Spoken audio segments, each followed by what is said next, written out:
and access to vaccines. I don't want to belabor this point too much about the waiver at the WTO, but I do want to make the point that,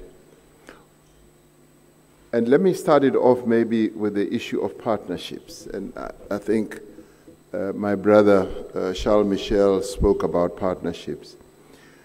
As Africans, we would like partnerships to be based on mutual respect. And we are the first to say we want to have a good and effective and enduring partnership with Europe and indeed with others as well. But quite often we find that there is a bit of paternalism that underpins the relationship between us. I'll give you a very good example. After Omicron was announced, I was due to travel to West Africa.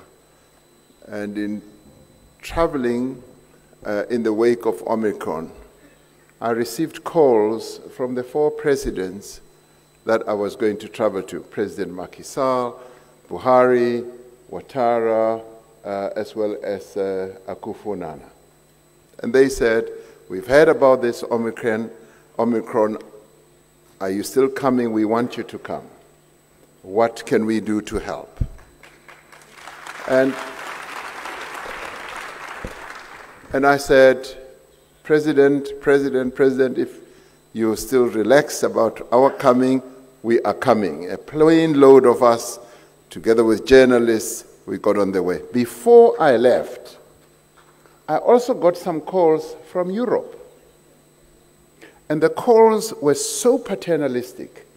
They were saying, hello, President Ramaphosa, we've heard about this Omicron. I am sorry to tell you that we are banning travel to Europe from South Africa and Southern Africa.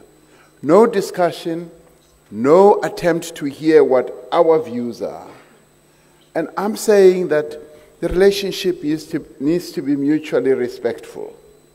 We need to respect one another. The African presidents respected me as we respect one another. But from Europe, I just got a message of saying, we've banned travel, thank you, goodbye, see you next time. That's not the way to conduct relationship. So there needs to be consensus, there needs to be discussion. And I want to talk about the issue of access to vaccines. We have made a proposal which is supported by more than 100 countries. And what we have said is we want, and this comes back to what the youth were saying as well, they want to know whether they have a continent which will help to develop their skills, where they can thrive. But what do we want? We want to be able to make our own vaccines. And we will deal with the issue of reluctance for our Africans to take vaccines. But we want to make vaccines.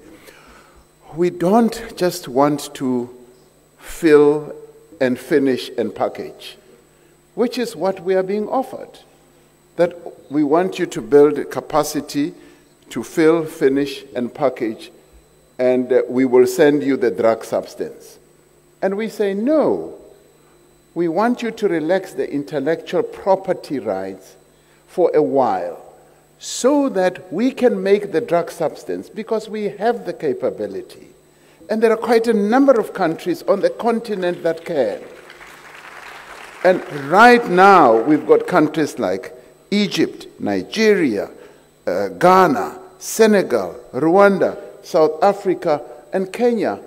Easily, they have the capability, the manufacturing capability, and we are saying we want to be able, we want to go beyond just getting the substance from Europe or wherever, filling and distributing. We want to make the drug substance, because that is where the intellectual property resides.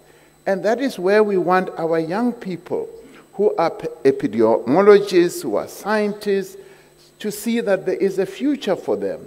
Then they will not go to Europe, they will not go to America, they will stay here, because they will know that they can work effectively and display all the skills we have.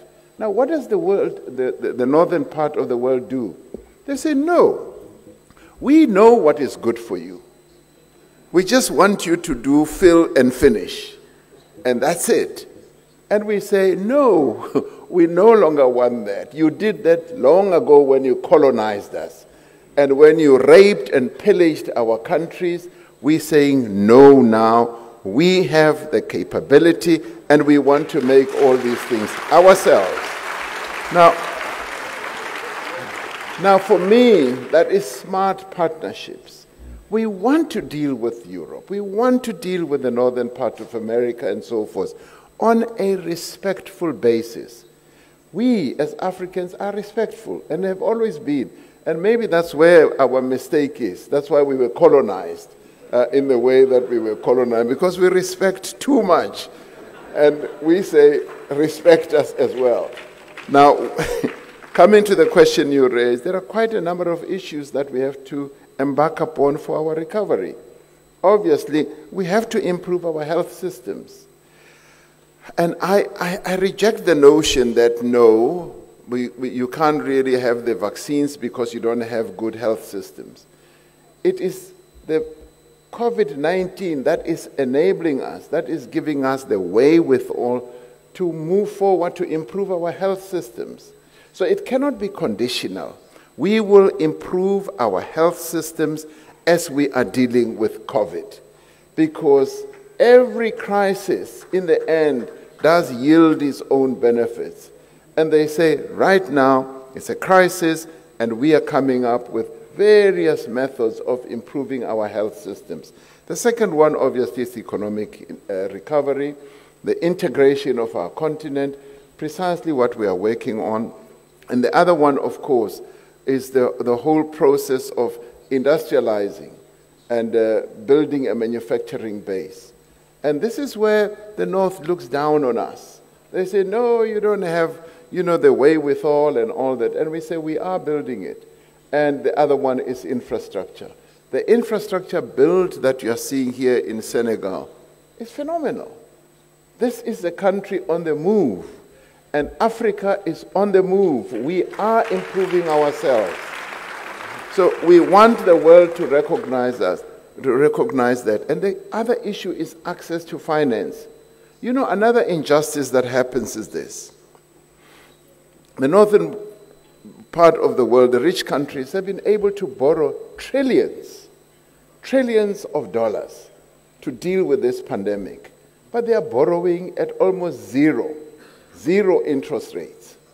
When we borrow at high interest rates. In my own country, for instance, we've got a growing deficit because most of our revenue goes towards paying debt. And we are saying we want to borrow on really preferential, including at zero interest rates, so that when we get funding, we're able to use it for developmental needs. And that is why the limitations that are placed by financing institutions when they rate our countries is so unjust, because they say you must limit your deficit to 3%.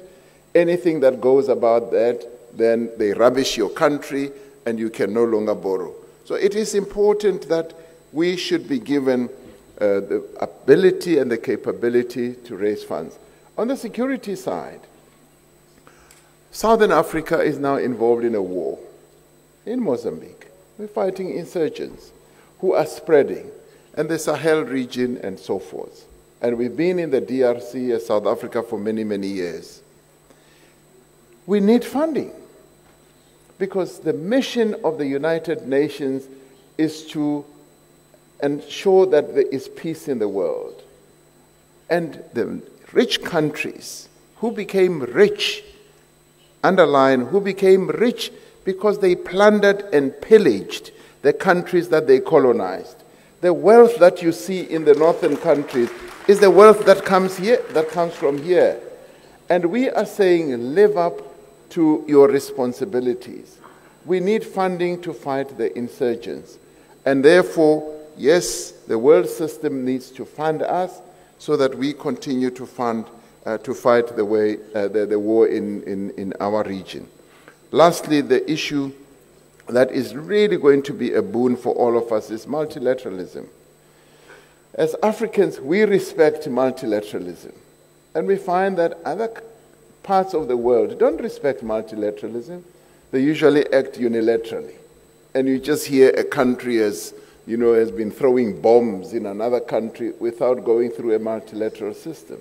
And we are saying multilateralism is important. We want to strengthen that, and all of us should act through the multilateral system.